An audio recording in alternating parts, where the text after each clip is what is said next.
I'd like to call the meeting to order. Mark, would you call the roll, please? Yes. Commissioner DeBoer is excused. Commissioner Paredes is excused. Commissioner McCarthy? Yes. Commissioner Roderick? Yes. Commissioner Weddle? Wegley. Sorry. Here. Sorry. Chairman Marson? Here. That was closer than most people did every time. Okay, again, I would like to welcome our two new members here, Mark and Angela, to the meetings. Like I said, it's been 6 months since we got together, so Yeah, no kidding. it's like riding a bike. Okay, the next item is the approval of the minutes from May 20th. Do I have a motion? I'll make a motion to approve the minutes. Do I have a second? Second. Okay. Commissioner McCarthy? Yes. Commissioner Roderick? Pass. Commissioner Webley? Yes. Chairman Marson? Yes. Okay, we're going to have, we'll be talking about a text ornament or two for the village code tonight. Let's see, do you want me to do it? I'll just say open it to public meeting. I'll open the floor to the public meeting. No one's here, obviously, so I'll close the public meeting and open it up to the board for discussion. Mark, would you make a presentation of what the motion is here? Yes. The details? Sure. So the public hearing tonight, this is case PC 2021-07. Village of Palos Park is requesting a text amendment to Title VI zoning as follows. First, to amend section 1264.04E to eliminate the requirement that a front, side, or rear yard variation request not exceed 33% of the required yard. And two, to eliminate section 1264.04S as it pertains to the requirement that a side or rear yard variation request not exceed 60% of the required yard in instances where the requested variance pertains to the construction of an addition to an existing building on a parcel of less than 1 acre in size. The village council had, on their November 8th meeting, referred this matter to the plan commission. So we have the staff report, of course, but just real quick walk through. Staff, in my short time here, had a couple of discussions regarding some vacant property in which the provisions of these sections and the limitation on the requested yard variance has created an obstacle to potential development of those properties. I'm not going to go into too much depth as to the specifics of those because this text amendment request is a global, request that pertains to, as a text amendment, all parcels in town. So I don't want to necessarily focus on those specific cases, one of which has though formally requested a variance and will be going to the zoning board of appeals. However, if there are questions later, I can obviously answer those. So as outlined in the staff report, the section 1264.04 notes that the village council may authorize variations to the zoning code, but it lists only 20 such specific instances in which certain types of variances are allowed to be authorized. I've located an older zoning ordinance from 1958, and that only allows 6 types of variances. So that shows. Is that in a year or forever? Sorry, what was that? Is that 20 per year or 20 forever? It's like 20, there's 20 subsections in the code. Okay. So, for example, A goes from A to T, so that's 20 items. So, A is to permit a temporary building or industry in a district for use otherwise intended. So, it's saying instances, like types of variance requests, the things from the code that can be varied. And this is unusual for me in the other communities I've worked in. There's been no such limitations. The zoning ordinance and a petitioner can come and seek a variance to any aspect of the code, whereas ours has these limitations. There's certain aspects of the code where you just can't even make a variance request. And there's other aspects, such as the specific items on tonight's agenda, where there's a cap on the amount of a variance request you can make. Does that answer your question? Yep. That actually kind of covered what I was going to be kind of going through real quickly just then. One thing I had noted, I was trying to do some research, and I've not been able to determine or find any information as to why that 33% limit's in place. So why 33% as opposed to 40% or 50%? One thing to note is in 2007, that's when there was a tax amendment done pertaining to subsection S, which is also on the agenda tonight. And this allows on properties less than an acre, where there's an existing structure, for an addition. So long there's some circumstances that involves the amount of an improvement, but it would allow for up to a 60% reduction for a side or rear yard variation. And in kind of researching that one, I was able to look through some staff reports and meeting minutes, and again, I couldn't really find any justification as to why the 60% was the specific number chosen.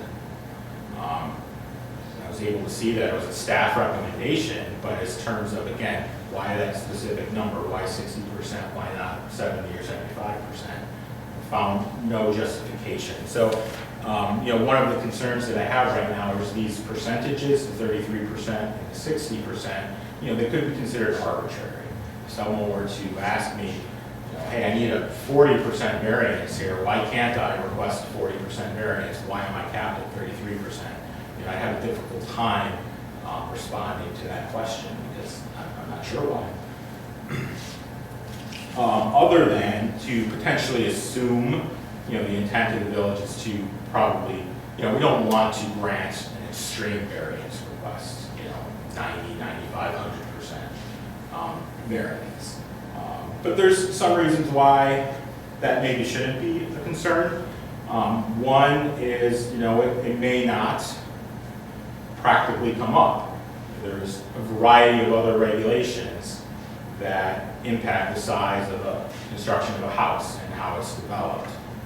Building coverage, floor area ratio regulations, properties tend to be graded when there's new homes built in a certain way, requiring a certain amount of distance between the house and the property line to allow for proper grading for stormwater purposes and for those sorts of reasons. Second, hypothetically, maybe there is a request that's quote-unquote extreme, a 90, 95% variance request.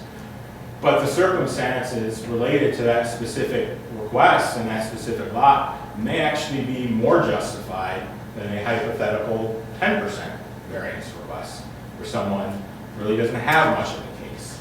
So in short, the staff recommendation here is, to change these regulations as it pertains to yard setback requests to, essentially allow a petitioner to make their request and to make their case to the zoning board and village council.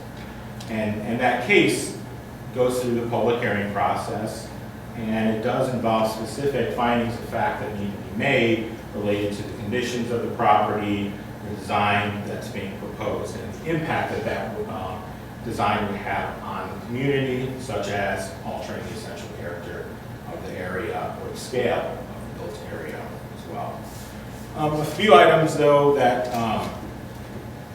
I specifically want to note that I was not able to include in your staff report because I didn't come across this information until the last couple of days. The village has historically, at times, granted variance requests in excess of 33%. I was trying to locate some specific documented records of this, but I was unable to do so until just yesterday, when a staff report from a case in 2007 for a corner yard variance for property in 91st Avenue. Now, it was noted that that property had an approved variance from 1995 that expired. This was for an addition, and it was a 47% addition. And it notes that in 1995 it was approved because the ZBA, and I quote, the ZBA asked the village council to give special consideration with granting the variance. It's my understanding that that language, special consideration, relates to interpretations that previous village attorneys had made and justifying that. But current village attorneys who've been in place for over 10, 15 years now have disagreed with that interpretation, so that's no longer being done. So in short, the staff is recommending approval of the proposed text amendments before you here today. I'd be happy to take any further questions. The bottom line is both these text amendments have to do essentially with reading these complications. You can ask for it, but not any more than this. You can ask for it, but not any more than that, correct? Yes, So so we right. can ask for it, and we negotiate, we talk about it, we figure out what the facts are, and render our judgment. The zoning board, or depending on the circumstance, potentially the planning commission. Yes. So not every one of these would come in front of the planning commission? No, typically they would come before the zoning board of appeals. It would come to the planning commission if there was a concurrent or attached request for like a subdivision related to it, but otherwise it would go to the zoning board of appeals. When I was on the zoning board, we had a different attorney, and we ran into a stumbling block with the code. We would say, due consideration, we told the board, because the way the rules were written, we couldn't give a variance. I can remember one classic situation that came to our board. The lot was 100 feet deep, and there's a house there, okay? Our code said 50-foot front yard setback, 50-foot rear yard setback, and they wanted to add on. Technically, we couldn't approve a thing, the way the code was written, and there was no room for variance on this one, based on the regulations, so. That's pretty smart. This Bales Park. We have lots that are super small and super big, right next to each other. And we run into this all the time, you know, so personally, I think this should be changed to allow anybody their day in court for these side yard and front yard and rear yard setback cases. But yeah, we ran into it, and we just kind of all looked at this. I remember saying at the ZBA, like, what do we do now? We're not going to condemn the house. We want to add on something to the back. And it did pass eventually. There was room to do that, and the attorney at the time did grant the due consideration, and those board did vote on it. So these things happen in this town. I guess I have a couple of concerns. The first one, like the recommendation, or the idea that like your neighbor is, you know, you tell the neighbor of the property that we're gonna maybe build closer or make our yard on the side smaller. And I feel like it's really hard for your neighbor to say, no, I don't, like to come to a public place and say, no, I don't like that addition or that remodel. It doesn't like, I can't imagine that's gonna create a good neighborly situation. And so I think that makes me nervous, and that's why I like this language in this part of the code, because it kind of lets our town do the work for them so that they don't have to have that confrontation, because it's your neighbor and you're about to live there for a really long time next to them. So like if you come up in a public place and say, I actually don't want you to build that close to my property or something, I think this gives a really nice buffer that keeps things like pretty neutral. And that's why I really like the language in this. The other thing that I think is, I mean, you kind of talked about why would we even have this language in here? I think that this definitely has something to do with the aesthetic of our town, which definitely has not happened by accident. It's been by design. And so if this has been in the code since 1958, and yes, there's probably some instances where it didn't make sense, like in general, you could imagine it did make sense. And so for me, I feel like if it's not broke, don't fix it. And we have like 2 properties or 2 instances right now that are having an issue with this. So I'm wondering if this is actually the language that needs to be changed. Like, is there some other part, you mentioned kind of that this is a really oddly shaped property, and how we define the front yard or the backyard is really specific and doesn't really make sense for this property. Is it worth looking at those definitions that could maybe have less impact on this part of the code? Yeah. I kind of agree. I mean, it's been since 1958, why now? And I'm not saying that it shouldn't be done, but I think that it has to erase it completely doesn't really make a whole bunch of sense to me as opposed to going to a case by case.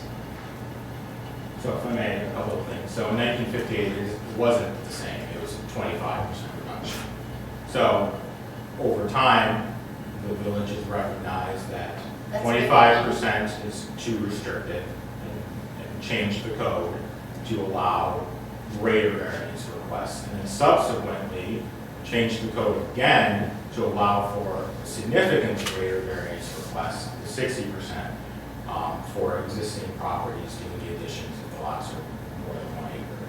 So this is not necessarily a situation where we've had 60 years, some odd, of a single regulation that's been in place. This regulation has changed over time. And as noted, and the chairman alluded to as well, and as I noted with the special consideration or due consideration, there's a period of time for who knows how long when the prevailing legal interpretation was that the village could work its way around this provision anyways. And that was not just, a one-time situation in 1995, again, as the chairman alluded to, that happened in many instances. Conversely, in terms of, just because something may not have been an issue previously, doesn't mean that tomorrow or 5 years from now, we may have that one issue walk through the door. I was doing a little research. So, actually, I do want to note, to your point about other provisions of the code, and that's something that's been, internally talked about, and actually somewhat alluded to by Commissioner Reed at the Village Council meeting when they authorized staff to pursue this request, is, we recognize there's actually possibly a lot of provisions in our zoning code that may need to be looked at, and certainly there may need to be some reorganization and modernization about other aspects of our code. This can be a more substantial undertaking. And so if we recognize that, at the very least, by allowing an individual to make a yard setback request, which is the overwhelmingly most requested type of variance, that will allow individuals potentially in the meantime who are burdened by our code to, quote unquote, have their day in court while the village looks at their zoning regulations as a whole. And to that effect, we have this list of these variance types in 1264, but in 14, separate section of the code, 1464, I believe it is, we have our fence regulations, and so if you actually were to review 1264-04, there's no language in there about fencing at all. It's in a whole other different section of the code that allows fence variances. Well, we haven't approved a fence variance in over 8 years. Should we not allow fence variances? Because we've issued hundreds of fence permits in that period of time that have been able to comply with the code. I would argue we should still allow fence variances because the specific circumstances of someone walking into Village Hall tomorrow morning applying for a fence permit that may not comply with the code, that one instance could, probably won't, but could warrant a fence variance. So that's one way though that as staff, that's how I look at it. So when there's a variance, where would the burden kind of be placed on? Like who loses when you can't comply with the code and then you have to apply for a variance? Like what does it cost the village versus what does it cost the person? I mean, burden. And maybe it's not money, but just in general, I'm trying to understand, like what do we lose if someone doesn't get their variance? Well, there could be instances where, say, there's a vacant lot that may not be developed, and there's potential property tax revenue associated with that, and a new resident that's not able to come build a home on their particular piece of property and move into Palos Park. Or with an existing property, folks want to improve their homes, and they have strong desire to do that addition to a separate variance request that's on the December zoning meeting. An individual it's designed as a two-car garage, but for whatever circumstances, it's essentially only functions as a one-car garage. So they've been long desiring to do an addition to allow for a second car to be able to park. And that requires them they are actually, due to challenges with our code, needing to pursue front, side, and rear setback variances. A front setback variance, even though the garage is going to be set back well behind the front wall of the house, they still need a front setback variance with how our code is written. Now, in their case, they are able to comply with the provisions with the code that we currently have with their variance request, but it's to your point about a variance. Here we have a resident who's looking to just improve their property, and our code is preventing them from doing so. So on the alternative, like, I can imagine that if everyone is getting a variance to make their property or their house or garage larger, we start to lose the aesthetics of our town. And so my concern is like, then it starts to impact the rest of the community. It's like we all are here because there's a certain special thing about Palos Park, including like how our houses and our yards are looking. Like, I mean, that's why I have moved here. So I feel like, if everyone, I appreciate that people want to make their houses and garages nicer, but there's also a whole other aspect to this town. Yeah, and one important matter with the variance is a variance is not appropriate if the request is just someone can't comply with our code, and okay, what do? I'll go to the zoning board. And what's your case? Well, it's just an inconvenience. That's inappropriate for a variance. A variance is intended when there are when there's unique circumstances that create practical difficulties. So classic examples would be an individual with a substandard lot. Our R1A zoning has a minimum lot size of 1 acre and a minimum 150 feet wide lot width. There are numerous lots in town that are substandard lots. So we have regulations written intended for 1 acre lots on lots that are at least 150 feet wide. But someone like the Elm variance that I'm mentioning on the ZBA meeting with the garage addition, his property is 20-something thousand square feet, so roughly half of an acre. So our regulations are written for 1 acre properties, but he's got a half acre property. So then is it worth adding that language to these variances, like specific? So again, the burden is on the petitioner to make the case that there's something unique or special about their property, whether it's lot size, lot shape, topography, wetland, floodplain, something along those lines. and they need to make that case. They need to then also make the case that the request that they're making is essentially the minimum request anyways. So if, sure, maybe it's a substandard lot and there's wetlands, but if staff and the ZBA and the village council looks at their request and says, you can clearly build your addition somewhere else on your property, there is an alternative that works here, that is still grounds to deny the variance. So that's the second of those findings of fact. And then the third is impact to the community, which is, precisely kind of, I believe, the, part of the questions that you've had on what this may potentially do to the community. So that the request would not alter the essential character or scale of the area. So those are all factors to be considered when an individual makes their variance request. And this was a while ago, but I did want to touch base on the concept with the neighbors. I can speak from my experience. I've had more variance requests where when there are folks who show up, they tend to be opposed as opposed to being in favor. It's not universal. And in many cases, of course, with them getting a notice from the village, in the case here at Pillars Park, my name and phone number is on that. They call me first. It's unusual, I'm not saying it doesn't happen, but an individual making a request, the neighbors, sometimes they find out about it from their neighbor, but if it's a vacant lot and it's a home builder, they're finding out about the variance request through that notice that goes out.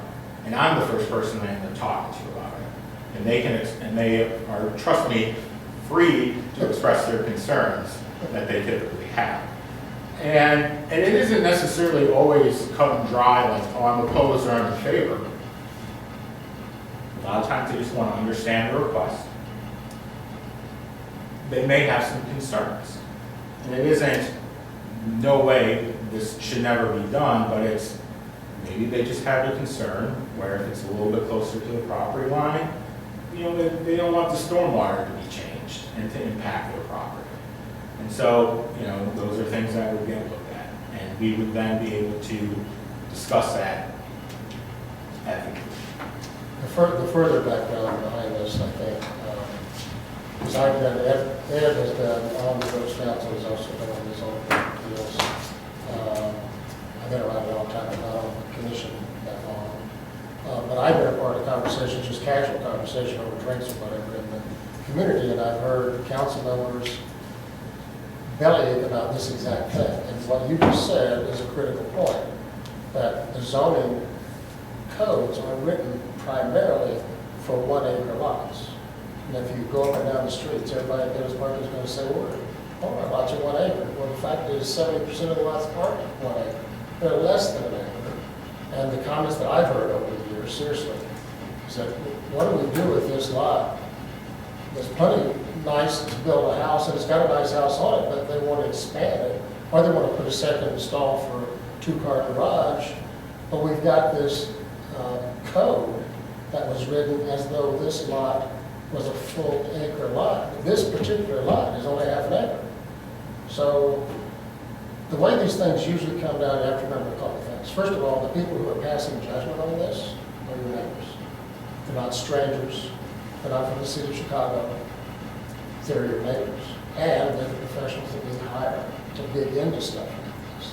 So the people that, when the people come before him, they start with him, and then they go to the zoning board, or whatever it is, they're actually talking to their neighbors. So there's not likely to be, it's difficult for me to imagine a group of Pillars Parkers colluding to let their buddy get a variance when nobody else would get it. I just can't imagine that. And neighbors are not bashful. I guarantee you they'll be in your face in a heartbeat if they don't want you to do what you're asking for a variance for. You'll hear from them like that.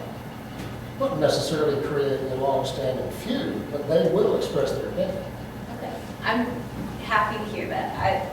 I personally would feel a little bit intimidated because, but maybe I You just don't don't have as do much too gray hairs, ownership.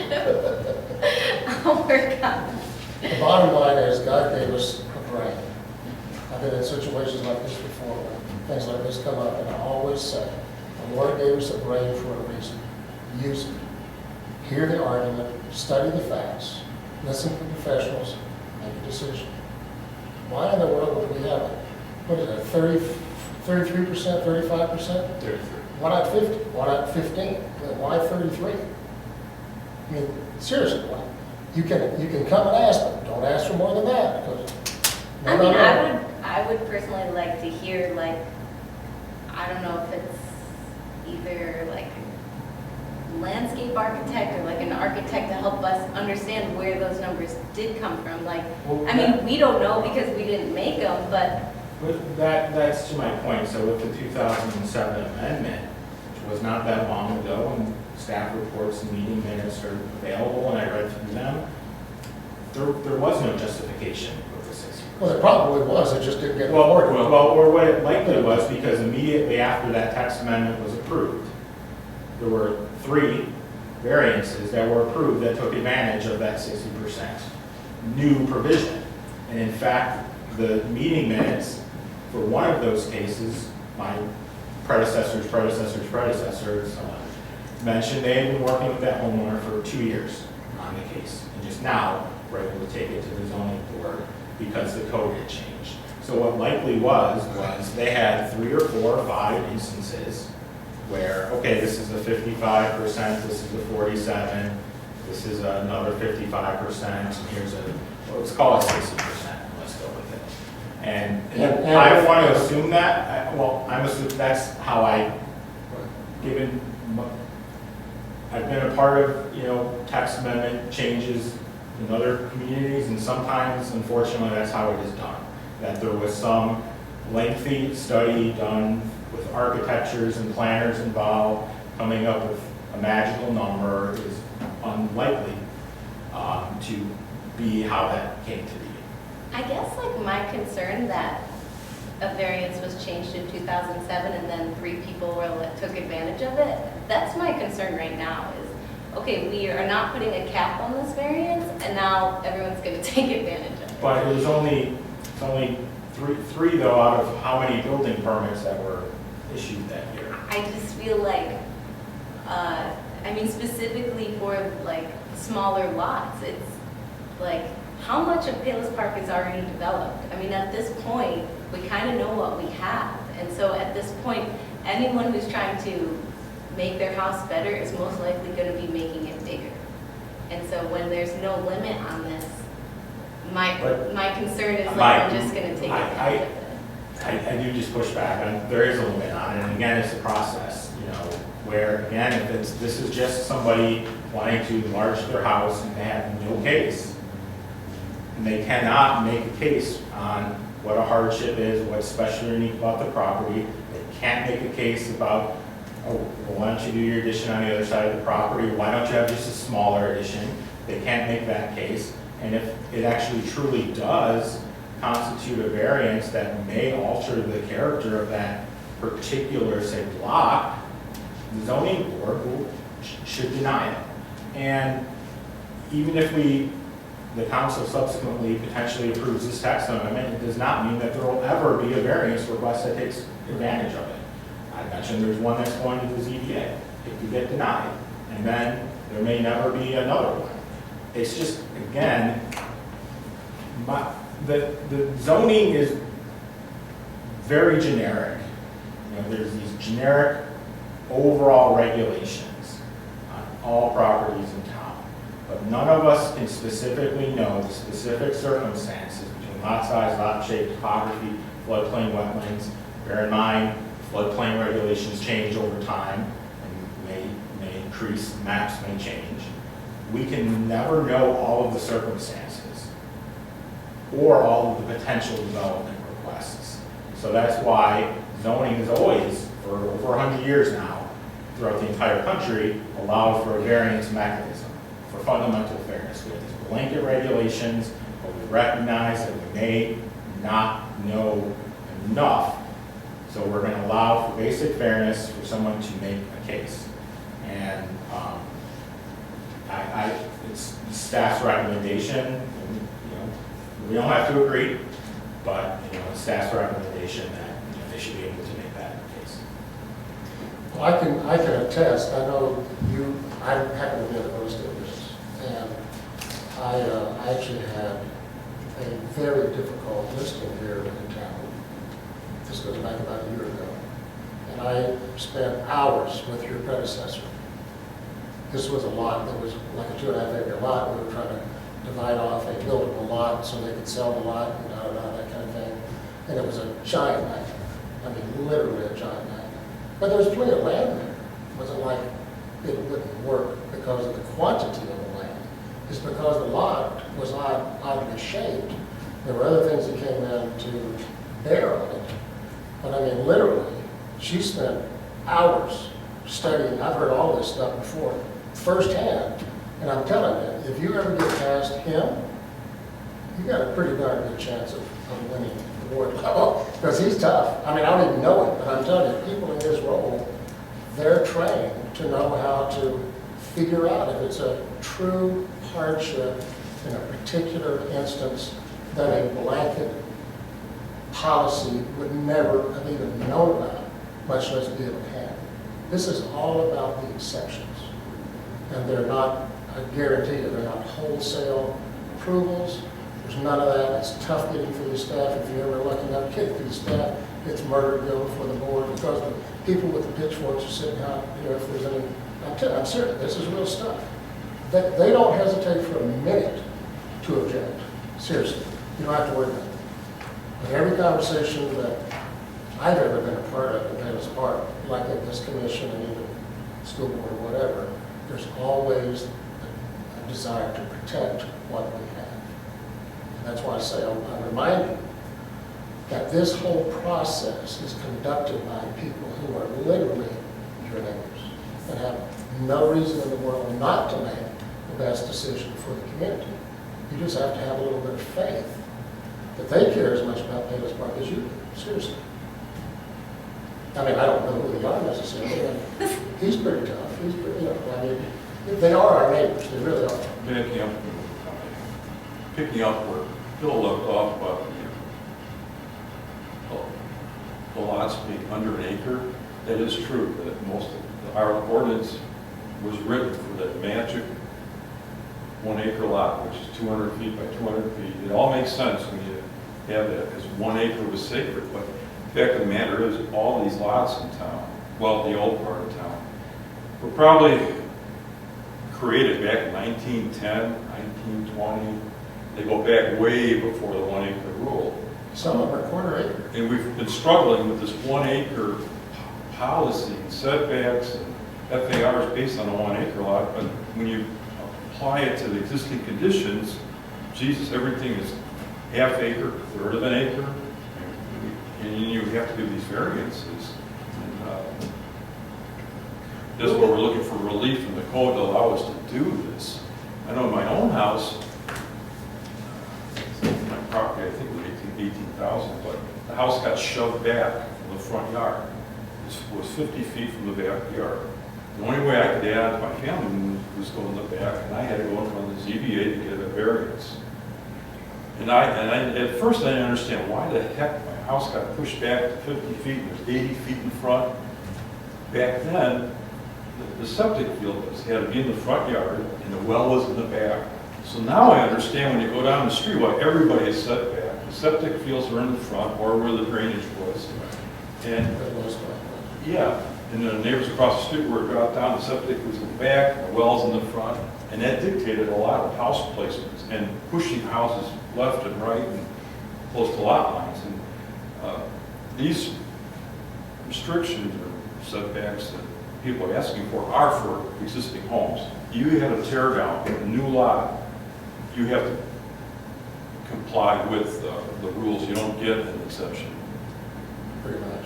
You really don't, unless there's a real hardship with the property, shape of the lot, or if there's a stream coming through and you got to push the house to another spot on the lot, whatever condition that is unique to the property and not unique to the property owner. And it's always been a test in every town I've been at. Is it does it run with the does the issue run with the property or run with the owner? If the owner moved out, does that condition still stay there? And usually it dictates a lot of, dictates whether you vote yes or no for it. I remember one ZBA meeting we had, the guy wanted to add on, and he just said his mother-in-law was moving in. The chairman said, well, that might be a hardship for you personally, but that's not for the village. True story. So we're tough, and that we do look at these things carefully as a board, like Phil has said, and staff. But we just need a little more leeway, I think, mostly for the existing conditions. The homes are shoved off to the side, or maybe they don't want to build a two-story addition. Maybe they have to have a one-story. That's better for them. I don't know, but these setbacks and everything aren't taken lightly. Yeah, I know that. I think that all in all, this is a good thing, and because we have so many houses, like look at the one directly across the street here. No reason why they hadn't done anything with that house, because the village, prior to something like this, wouldn't allow it. So you've got this thing that's just about falling apart, and the family's headed up to here with the village trying to get something in that parcel that could actually fit a modern four-person family. And they haven't been able to do it, so there it's just falling away. So this kind of thing will help that kind of issue. But the only question I have, the only issue that I have is, what is the largest you'll be able to build on a lot? I mean, is there you say you can only build 60% of the lot? I'm not sure specifically, would the proposed amendments right now would just allow for someone to make a request for any. Let's just say there's a lot that's undeveloped. Sure. And a new builder comes in, and it's a 1 acre lot. What is the maximum size house he could build on that lot? Is there stipulated FARs? Or is that They are lot coverage, right? Well, That so doesn't change. I get that question. No, it doesn't change. Lot coverage still is the same, and FAR is still the same. Well, our setbacks are still the same. We're not changing what the required setbacks are as well. We're not, so what can be done by right without a variance, okay? And I get questions about your hypothetical vacant lot, almost on a daily basis, sometimes multiple times a day about the same lot. And this is actually, I will say, this is the fourth community I've worked in, and our regulations are maybe a little bit more complicated than some other communities I've worked in. It's difficult to inform someone what their front setback is, because it's based on the average of the lot. Now someone needs to actually do that math. They need to figure that out. Could be 20 feet, could be 100 feet. Okay. Your side setback is 15% of the lot width, or 15 feet, whichever is greater. So that depends on the lot width, whether or not they have a 15-foot setback, or 20-foot setback, or a 22-foot setback, or whatever. The rear setback, thankfully, is very easy, it's 50 feet. There is building coverage, which is the footprint of all the buildings on the property. So that includes accessory buildings, so if there's proposing a detached garage, shed, and such, and that is 20%. There's also floor area ratio, so that's floor area, so if you have multiple floors. Basement doesn't count unless the majority of it's above grade. Just a primary building, so a detached structure does not count in this consideration. And that varies, there's 3 different lot size categories. So it varies between 20 and 24, or 20 or 23%, somewhere along that line.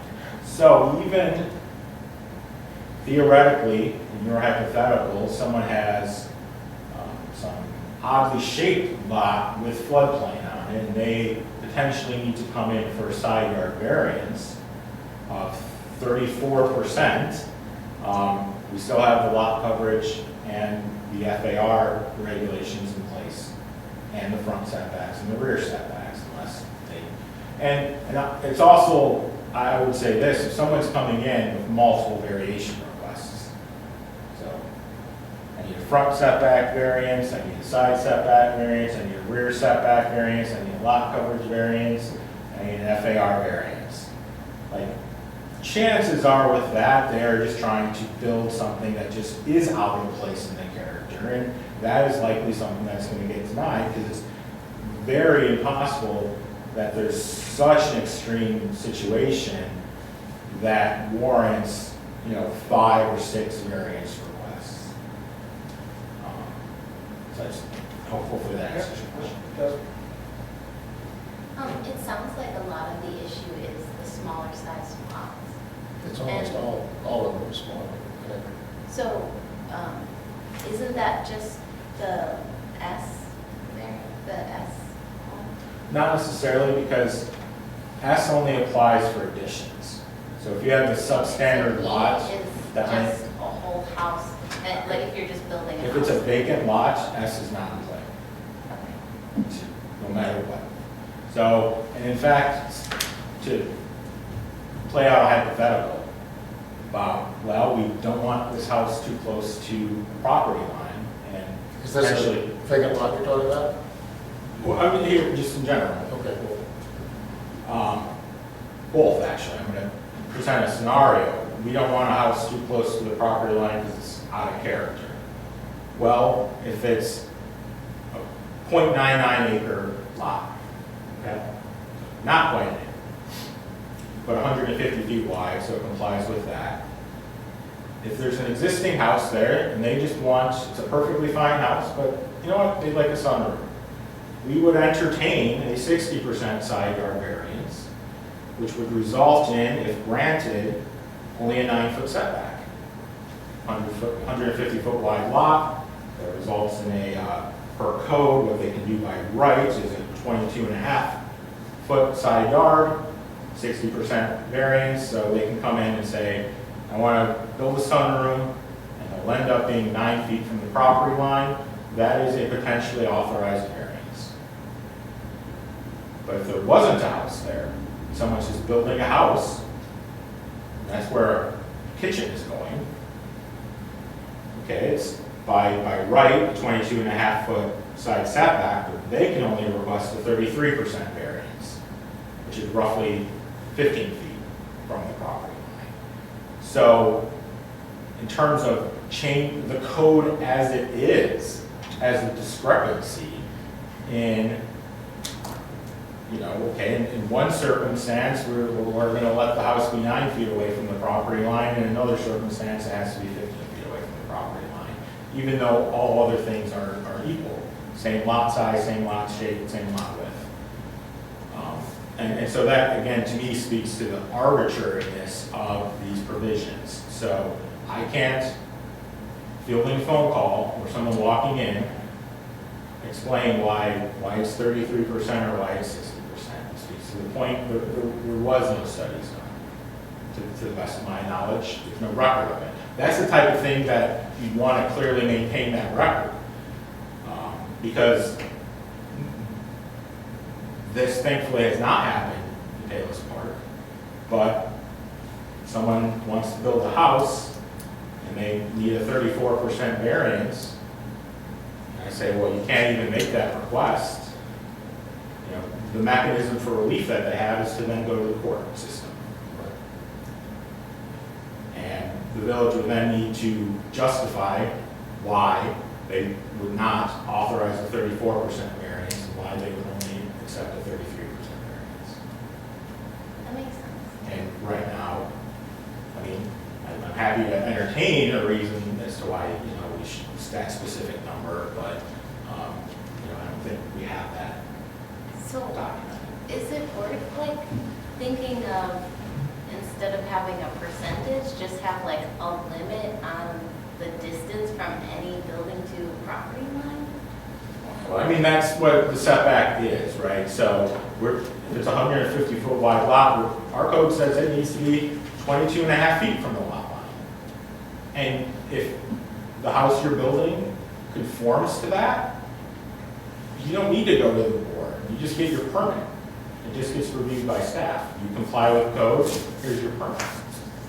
But if there's, say, along the side of the property floodplain, So we need to shift the house over. Now you need a variance.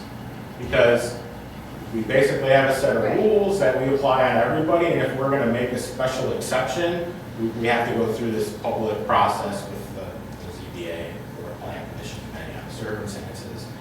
So I'm just asking, like, should we, instead of just, you know, completely take away these two provisions, which could even be like, make put the village in a vulnerable position if we have to like defend these two different ones or why they exist, like, I feel like I still really appreciate the idea of having a cap on the variation.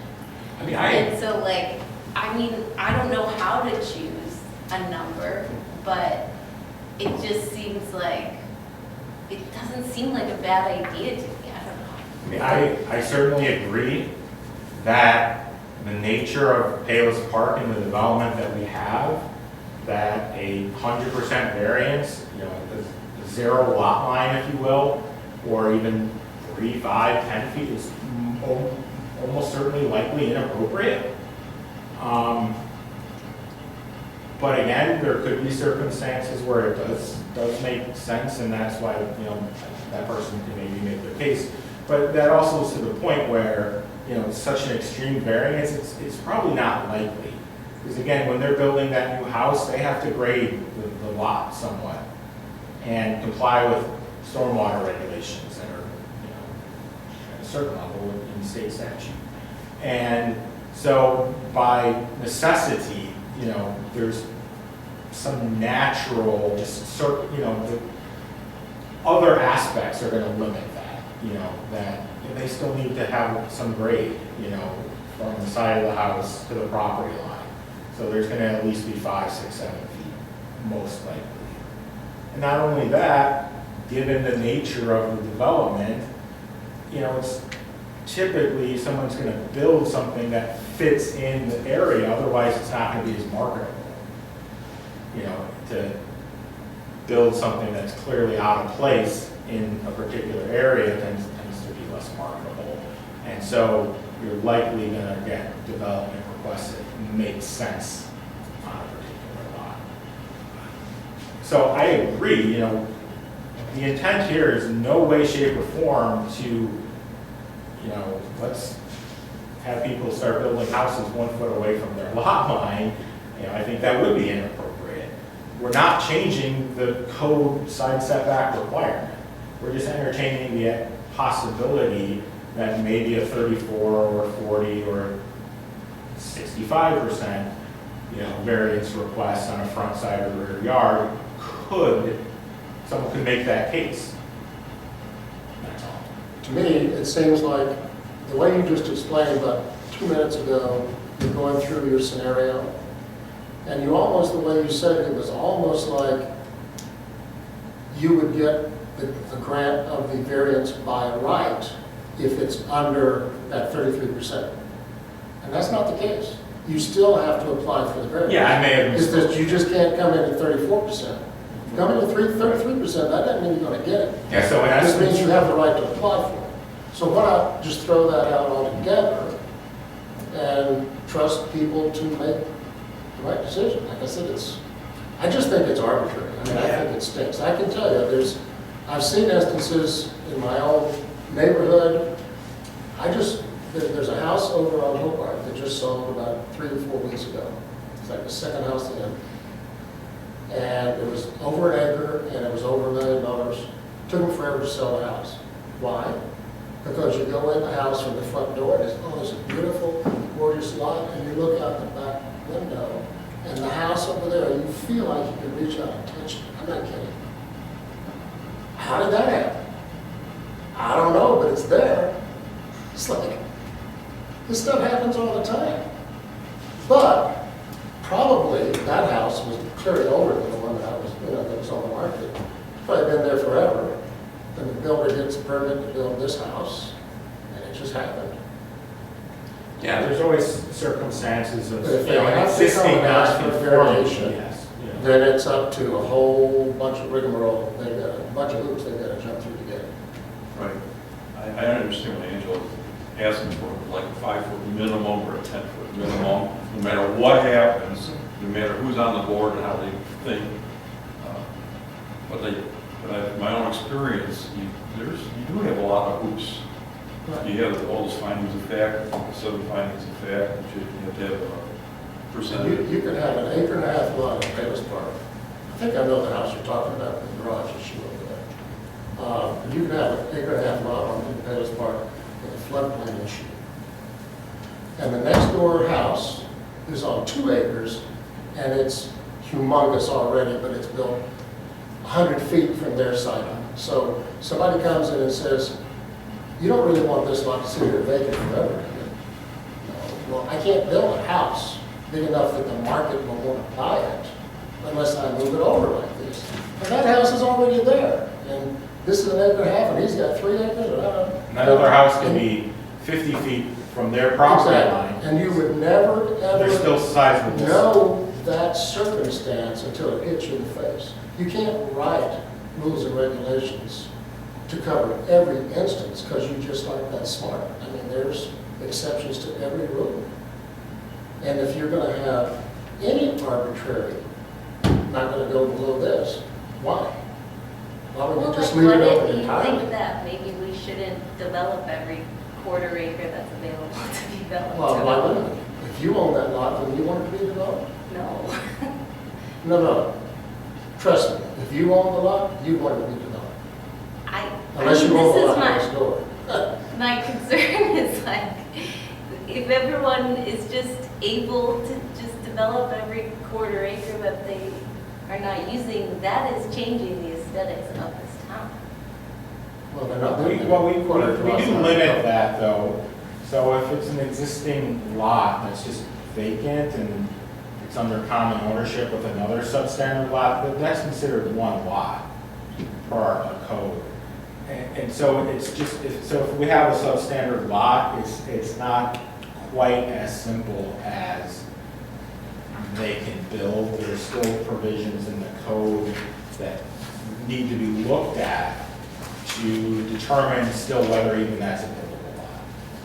So I just wanted to note that. So every single vacant piece of property with a PIN number on there that's less than 1 acre that's in town isn't necessarily buildable. Just wanted to, for the record. There are lots around the village, particularly on the side of the hill, that would be hard to develop, no matter what somebody tries to We develop. certainly don't want to make it impossible for people to add it onto their homes. A lot of this seems to be addressed more to an existing house than a tear down. Usually with tear downs, you really don't want to ask for variances. You make sure you fit within that 15 feet or 15% or the 50-foot setback. But it's the existing homes that I'm troubled with, that people can't add a simple room on or just improve the property because if the house got shoved way back, like my house got shoved way back. That's exactly how my house is too. I'm 50 feet from the property, well, 50 or 60 feet from the property line of the back of my house, and the next house is another 330 feet from that point.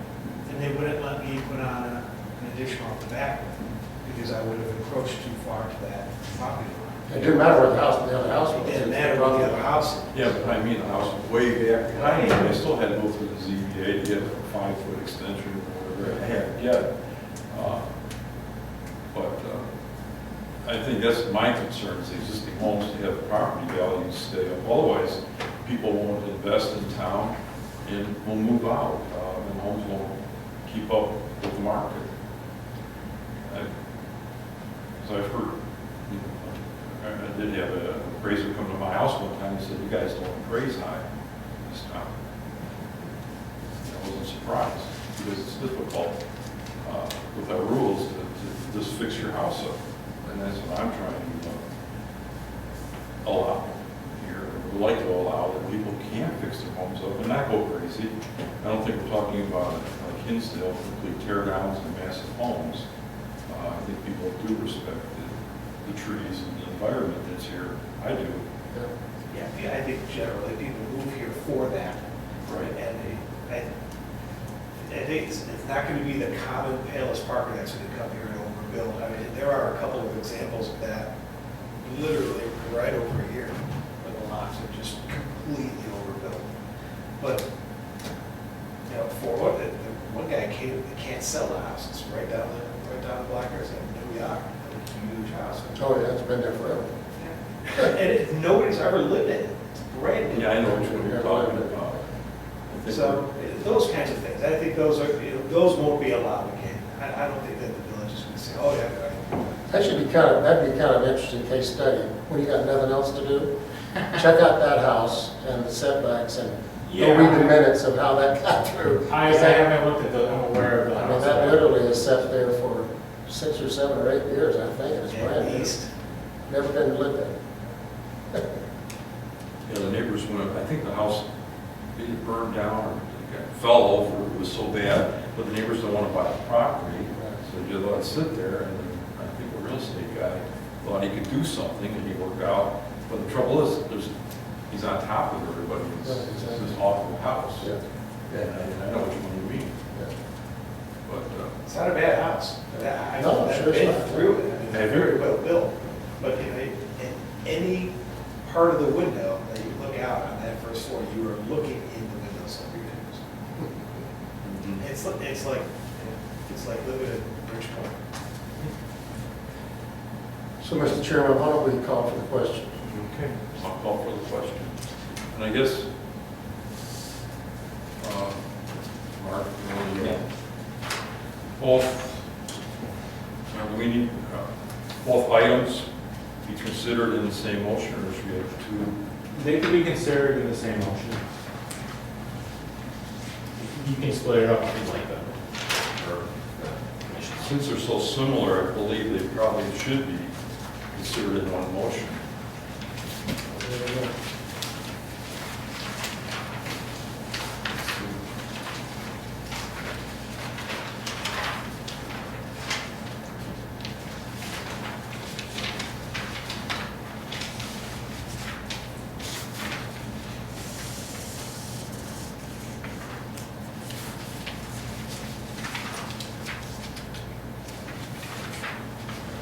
It looks like Mark made, what, 2 motions here? 2 recommendations? Yeah, there should just be the staff recommendation listed, and then the, I guess on page 3 I'm looking at, yeah, there's a, so, yeah, the recommendation is the staff recommendation, and then there is a recommended motion, if it's okay. the pleasure of the body, that is the recommended motion. Obviously, you don't have to use that if one likes, but Okay, would anybody like to make a motion? Sure, I move to recommend that the village council approve the proposed amendments to Part 12, Title 6, Chapter 1264, Section 1264.04E, and 1264.04S of the Payless Park Village Code in regard to front, side, and rear yard variance limitations. Do I have a second? Second. Okay, Mark, would you call the roll? sure. Commissioner McCarthy, Yes. Commissioner Roderick, No. Commissioner Wegley, Yes. Chairman Marson. Yes. The motion carries. Moving on with the agenda, it's other business. Is there anything else the board would like to talk about? If not, move on. No citizens in the audience? Okay, then I'd like to make a motion to adjourn the meeting. All in favor? Aye. Okay, no nays? Meeting